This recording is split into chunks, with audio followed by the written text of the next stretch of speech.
ឆ្នាំងដាំបាយទំនើបស្អាតទើបតែចេញថ្មីសេរីថ្មីរបស់ brand Toshiba ណាបងប្រភេទនេះបងដាំបាន5កំប៉ុងតែម៉ូតនេះមានទាំងខ្នាត5កំប៉ុងមានទាំងខ្នាត3កំប៉ុងបងដែលធ្លាប់ប្រើឆ្នាំងដាំបាយ brand Toshiba ប្រភេទពណ៌សនេះហ្នឹងបងដឹងពីគុណភាពវាហើយល្អឆ្នាំងបដូលក្រាស់ប៉ុន្តែសេរីថ្មីនេះធ្វើពណ៌ខ្មៅបែបបងដែលស្រឡាញ់ពណ៌ខ្មៅបដូលឆ្នាំងខាងក្នុងនេះក៏ក្រាស់ធ្ងន់ដែរបងអញ្ចឹងក្រាស់ធ្ងន់នេះដាំបាយឆ្ងាញ់ល្អហើយឆ្នាំងនេះបងក៏អាចប្រើបានច្រើនមុខងារលើសពីការដាំបាយហើយមានបន្ថែមមុខងារថ្មីមកជាមួយទៀតខាងលើនេះបងខ្ញុំចង់បង្ហាញបងកន្លែងសទះចំហាយទឹកដាំបាយក្តៅវាដក់នៅហ្នឹងបងអាចដោះលាងសម្អាតបានបងអាចមើលមុខងារឆ្នាំងនេះជាមួយនឹងខ្ញុំបានពេលដល់ខ្សែភ្លើងដំបូងបងឃើញនាឡិកាហ្នឹងគឺស្មើនឹងម៉ោងសកលយើងប្រើប្រចាំថ្ងៃហ្នឹងប៉ុន្តែម៉ោងនឹងនាទីវាអាចខុសគ្នាតិចតួចដែរមុនដំបូងគេនេះគឺមុខងារដាំបាយបងចុចកន្លែងពាក្យម៉ឺនុយនេះវាលោតសញ្ញាភ្លើងមកពាក្យថា Why ស្រ័យហ្នឹងគឺដាំបាយធម្មតាហើយកំណត់ម៉ោង1ម៉ោងឲ្យស្រាប់ទៀតអញ្ចឹងបងអូខេគ្រាន់តែចុច start ទៅគឺវាដំណើរការដាំបាយតែម្ដងអញ្ចឹងងាយស្រួលប្រើប្រាស់ហើយសម្រាប់អ៊ំប្រុសអ៊ំស្រីរពូអ្នកមីងបងងាយស្រួលប្រើប្រាស់អត់ពិបាកទេសម្រាប់មុខងារដាំបាយ1ម៉ោងក្រោយគឺឆ្អិនវានឹងលោតនាទីខ្លួនឯងអញ្ចឹងឧទាហរណ៍នេះដោយសារខ្ញុំអត់បានដាក់បាយដាំទេខ្ញុំចុច cancel សិនខ្ញុំចង់បង្ហាញមុខងារផ្សេងជូនបងដែរនៅលើហ្នឹងដោយសារវាមានច្រើនមុខងារអញ្ចឹងមកមុខងារបន្ទាប់ទៀតនេះបងគ្រាន់តែចុចពាក្យម៉ឺនុយនេះ brown rice ហ្នឹង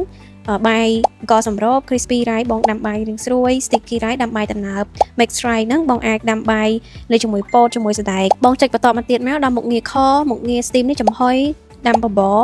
មុខងារបន្តមកទៀតនេះស៊ុបហើយនឹងអាចចំហុយនំខេកបានអញ្ចឹងជាឧទាហរណ៍នៅលើមុខងារហ្នឹងខ្ញុំសាកចុចមកមុខងារដាំបបរជូនបងអញ្ចឹងខ្ញុំចុចមកដល់មុខងារកន្លែងនេះមុខងារដាំបបរខ្ញុំអូខេហើយខ្ញុំចុច start វាកំណត់ម៉ោងឲ្យ1ម៉ោង30នាទីស្រាប់តែម្ដងអញ្ចឹង1ម៉ោង30នាទីក្រោយបបរឆ្អិន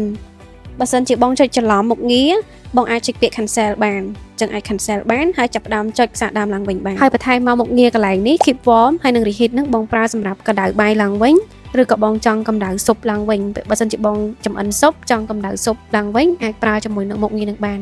ចុចទៅលើមុខងារនឹងម្ដងហើយវានឹងដំណើរការតែម្ដងហើយបន្ថែមមកមុខងារពិសេសមួយទៀតនេះបងកន្លែងដែលលើសហ្នឹងណាសេរីថ្មីហ្នឹងគឺ taste នេះបងអាចរើសរសជាតិបាយបានពេលបងដាំបាយបងអាចរើសបានទៀតរើសគុណភាពបាយអញ្ចឹងវាមាន sweet នេះផ្អែម